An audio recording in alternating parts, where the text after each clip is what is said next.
if we put on different types of glasses, we see different things. So if a climate optometrist gave us climate glasses, it's amazing how we'd interpret climate history. For example, if we could just see back the last 150 years, and that's all we could see, we'd say the world's been warming, glaciers have been retreating, sea level is rising. Then if we see back, say, 400 years, it's a different story. The glaciers are advancing in Patagonia in South America. The glacier advancing in Europe. In France, the Christians are having processions to the base of the glaciers, praying God to stop them advancing and destroying villages at the bottom of the Alps. And the Swedish king, he had no trouble declaring war in Denmark. The Baltic was frozen, so he just galloped across the Baltic Sea on the ice with his horses and with his men and declared war on Denmark, no trouble. But if we then jump back 800 years, then we were in a period called the medieval warm period. Beautiful cathedrals were being built all over Europe. Population was booming. There was maize in Minnesota in America. The Vikings had cattle in Greenland. You can't have that today. That's how warm it was. The vineyards were in southern England. And if we go to the southern hemisphere, to get to the same places like England and Greenland would be in the ocean, because there's nothing in the Southern Ocean between 50 south and 70 south. But there are little shells that grow in the mud of the seafloor, and we can go to them 800 years ago, and they tell us that the ocean temperature at that time was warmer than today.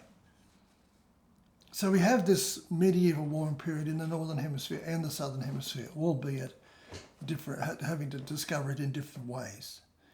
But then if we jump back 2,000 years ago, then our glasses are looking at a very different world. This is the Roman warm period. It's even warmer than the medieval warm period. Like in Europe, the Germans are growing olives along the Rhine. Now, you see the olives now in Greece. In England, the vineyards are as far north as the Scottish border. That's how warm it is. And we've got lake cores in South America showing it much warmer. And we've got cave temperatures from South Africa also showing increased warmth. There's a drought in Chile. So that's a warmer period again. Then if we jump back 8,000 years ago, it's a different story again. We're warmer again. In Australia, rainforests that are now 300 or 400 k's north of Sydney, the temperate rainforests, they were a few hundred k's south of Sydney, a difference of about 600 kilometres. And if we go to Europe, there's oak forests in the middle of Norway and middle of Sweden. It was a much warmer period, and it was actually called the Holocene thermal maximum. So with all these different glasses, what are we going to say? The Roman warm period, yeah, it was warmer than the medieval warm period, but this Holocene thermal maximum is warmer than both and warmer than today. So is the world warming or cooling? If we take the high points of each of these warm periods, each one's a bit under the next. So we could say the world's been cooling. But if we put on our 150-year glasses, the world's been warming for the last 150 years. Another interesting exercise is to get even better glasses to look at the last 150 years, because the argument is we're warming because of increasing greenhouse gases. It's a little bit hard to argue that, because this warming period in its periodicity and its timing it's in timing with the Roman warm period and the medieval. So we were due for a warm period anyhow. And the glaciers started to retreat well before CO2 levels went up. They started to retreat in the late 1700s. But anyhow, let's get our glasses on and look a little bit more at the temperature profile in the last 150 years. Well, it's very hard to say that it's related to carbon dioxide. Carbon dioxide was going up 3 parts per million per decade between 1910 and 45, and the world warmed. Arctic ice retreated, Greenland temperatures are very high. And then between 1945 and 75, CO2 was going up at twice that rate per decade, 7 parts per million per decade. World cooled. The CIA was warning the American president of a potential ice age. Then, between 1975 and 2000, CO2 is now going up at 15 parts per million per decade. Twice the previous period when there was cooling, and now there's warming.